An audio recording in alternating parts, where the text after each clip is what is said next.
Baik, saya mulai saja ya untuk hari ini. Bismillahirrahmanirrahim. Assalamualaikum warahmatullahi wabarakatuh. Salam sejahtera bagi kita semua. Mudah-mudahan kita selalu sehat ya dimanapun kita berada. Baik, saya mulai saja untuk hari ini, yaitu mata kuliah Hukum Penitensier. Di pertemuan awal ini, saya akan menjelaskan mengenai beberapa pengantar awal mengenai dasar-dasar dari hukum penitensier. Nah, sebelum itu untuk materi sudah saya upload di LMS dan silakan juga nanti setelah perkuliahan ini mengerjakan kuis ya yang ada di LMS. Nah, yang pertama yang akan dibahas adalah saya lanjutkan dulu slide-nya. Baik, pengertian hukum penitensier. Nah, dari sini bahwa hukum penitensier itu ada berkaitan dengan hukum pidana dan juga berkaitan juga dengan hukum pidana secara material, yaitu memusatkan pada akibat hukum atau sanksi, atau hukum penitensier itu berbicara mengenai pemidanaan, sistem pemidanaan, ataupun nanti ada teori-teori pemidanaan, baik atau tujuan dari pemidanaan itu sendiri. Nah, hukum penitensier sendiri salah satu bagian dari hukum pidana material. Nah, dalam arti luas, karena dalam arti luas hukum pidana itu menyangkut hukum penitensier, karena nanti berkaitan dengan proses mempidanakan seseorang. Seorang terdakwa yang telah divonis oleh hakim itu diberikan jadi narapidana dan disitulah hukum penitensier berperan. Nah, maka dari itu hukum penitensier memusatkan perhatian pada akibat hukum, yaitu sanksi. Sanksi nanti akan dijelaskan juga mengenai jenis-jenis sanksi. Nah, selanjutnya, ada beberapa pengertian seperti halnya seperti di Jerman ya, ada Strafvollstreckung sama Strafvollzug. Kalau Vollzug itu berarti pelaksanaan yang berkaitan dengan perlakuan pelaksanaan sanksi yang merampas kemerdekaan. Jadi hukum pidana itu adalah sesuatu yang merampas kemerdekaan seseorang dalam artian ketika seseorang itu dibawa ke lapas dan seseorang itu sudah divonis, tentunya kemerdekaannya dia sebagai manusia yang normal pada umumnya gitu kan, tidak bisa lagi nongkrong kan, tidak bisa bersosialisasi di luar. Jadi mereka harus narapidana harus hidup di dalam sel ya, dan di dalam sel yaitu di lapas ya. Dan terus juga kalau Bolzefelstekung misalkan yang disebut dengan sanksi pidana denda ya. Nah, kalau kayak merampas kemerdekaan itu seperti pidana penjara atau pidana mati atau pidana seumur hidup. Kalau denda itu nanti sifatnya ke materi. Nah, kalau hukum penitensier itu menelaah ya apa yang menjadi dasar-dasar legitimasi dari hukuman dan sifat hukum dan pelaksanaannya serta sistematik yuridis dari dasar sanksi perundang-undangan.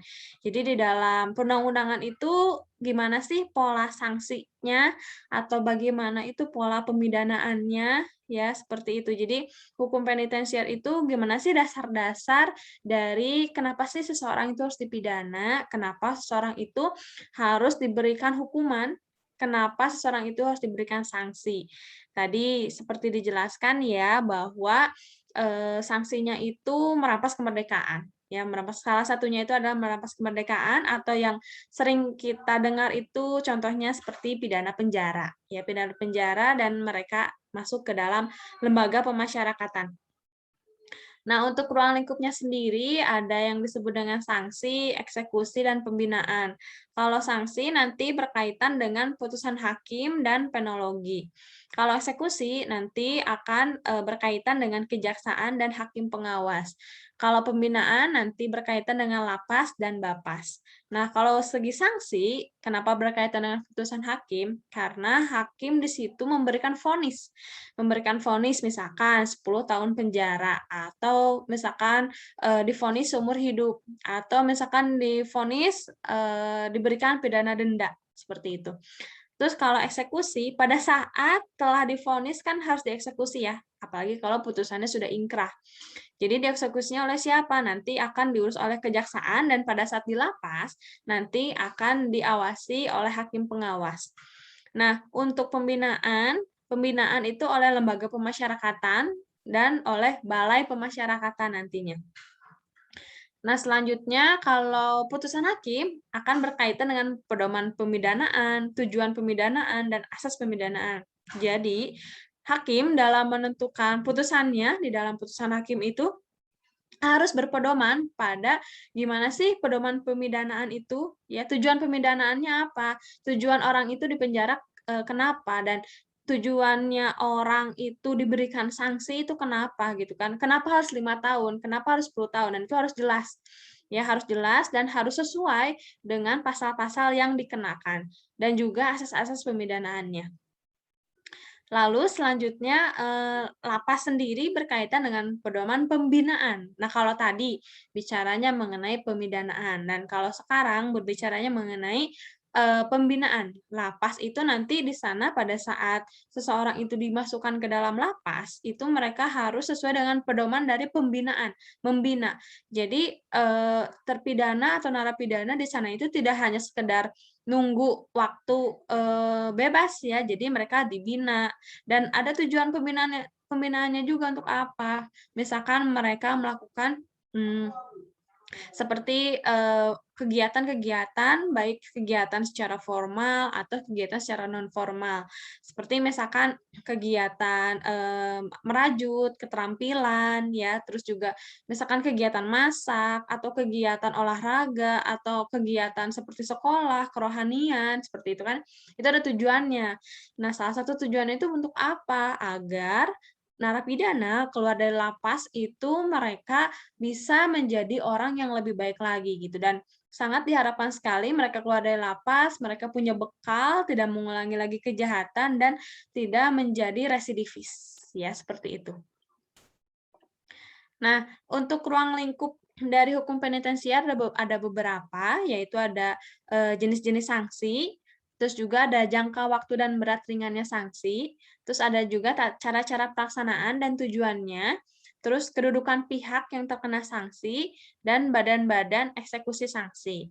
Nah, satu-satu dijelaskan terlebih dahulu. Untuk jenis-jenis sanksi sendiri ada beberapa jenis sanksi yang terdapat di dalam Kitab Undang-Undang Hukum Pidana, yaitu terdapat pada pasal 10 KUHP. Yang pertama, jenis-jenis sanksi itu adalah satu, pidana pokok dan pidana tambahan. Kalau pidana pokok itu ada pidana penjara, ada pidana mati, ada pidana kurungan, ada pidana denda, dan pidana tutupan. Kalau untuk tambahannya nanti pelaksanaan dari, pengumuman putusan hakim atau, penyitaan, barang-barang tertentu, bukti tertentu. Terus, untuk jangka waktu dan berat ringannya sanksi, jangka waktunya berapa lama? Misalkan maksimal 15 tahun, atau maksimal 20 tahun, atau maksimal 5 tahun. Contoh, misalkan seperti, pasal pencurian, pasal 362 KUHP.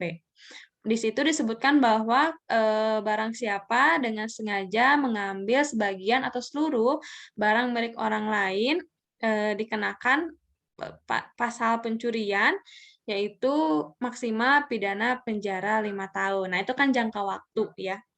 Terus juga, berat ringannya sanksi. Berat itu yang seperti apa? Misalkan pidana mati, atau pidana seumur hidup, atau hitungan pidana di atas, 10 tahun, atau hitungan di atas 5 tahun. Kan tergantung ya, kadang-kadang kan, berat ringan itu tergantung manusia yang memandangi seperti apa. Namun di dalam KUHP sendiri tidak ada pedoman mana sih yang berat, mana yang ringan. Jadi kita melihat bahwa berat ringannya itu dilihat dari misalkan tadi ya, tahunnya berapa lama sih, kalau ada yang bilang setahun juga berat gitu, tapi kan sebetulnya kalau setahun itu ringan gitu, jadi tergantung. Tapi kalau kita bisa katakan ya yang berat itu di atas 5 tahun dan maksimal dipidana mati. Kalau ringan itu berarti di bawah setahun.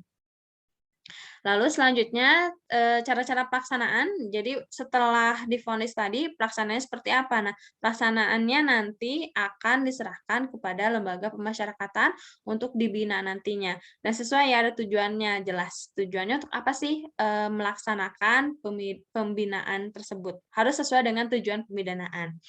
Nah, untuk kedudukan pihak yang terkena sanksi, misalkan seperti, bagaimana sih, kedudukan dari terdakwa, terus setelah dia jadi narapidana, apakah dia, tetap mempunyai hak-hak ya. Jadi pada saat seseorang menjadi narapidana, mereka tetap mempunyai hak-hak dari tersendiri ya, meskipun hak-haknya sifatnya dasar.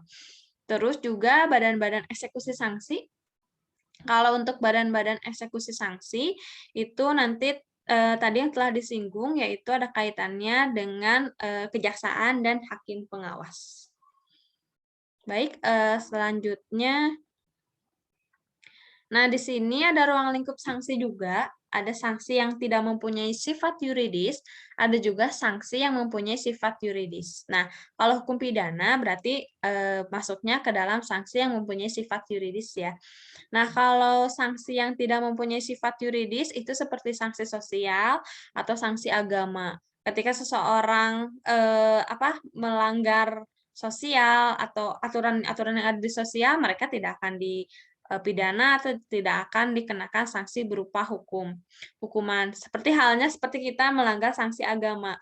Ya kalau dalam agama mungkin kita, mengenal yang namanya pahala dan dosa gitu. Ketika kita melanggar melanggar agama, kita dikenakan sanksinya dosa. Tapi tidak ada ketika kita melanggar, aturan sosial atau aturan agama, kita nggak akan dipenjara karena tidak mempunyai sifat yuridis tadi.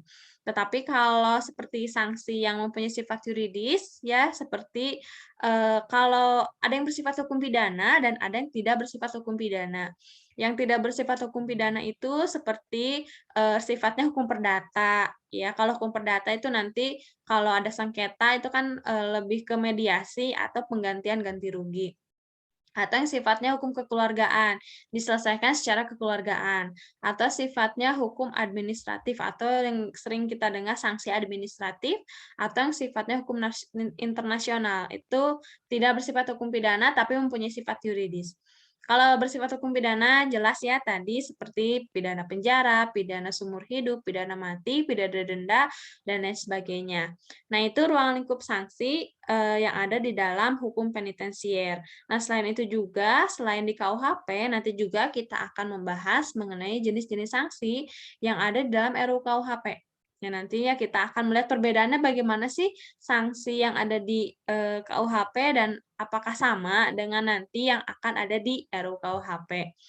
Oke, mungkin sedikit akan kita bahas, kita sudah membahas sedikit ya mengenai dasar-dasar dari hukum penitensier. Tadi ya dari pengertiannya, terus dari ruang lingkupnya, dan ruang lingkup sanksinya seperti apa. Juga dibahas ya mengenai badan-badan eksekusi sanksi. Dan ada kaitannya nanti dengan teori pemidanaan dan teori pembinaan. Akan banyak sekali ya sebetulnya kita membahas mengenai hukum penitensier ini. Nah, karena mungkin kita nggak akan tidak terlalu lama, karena saya juga tidak mau, selalu ceramah ya, mudah-mudahan apa yang disampaikan ini bisa dengan jelas ya, dan nanti, setelah ini kita akan diskusi ya, kita akan tanya jawab, tolong nanti, keaktifannya untuk di kelas. Apabila ada yang ingin ditanyakan, silakan untuk ditanyakan. Saya tutup dulu ya untuk materinya, terima kasih. Assalamualaikum warahmatullahi wabarakatuh. Baik, selalu sehat ya untuk semuanya.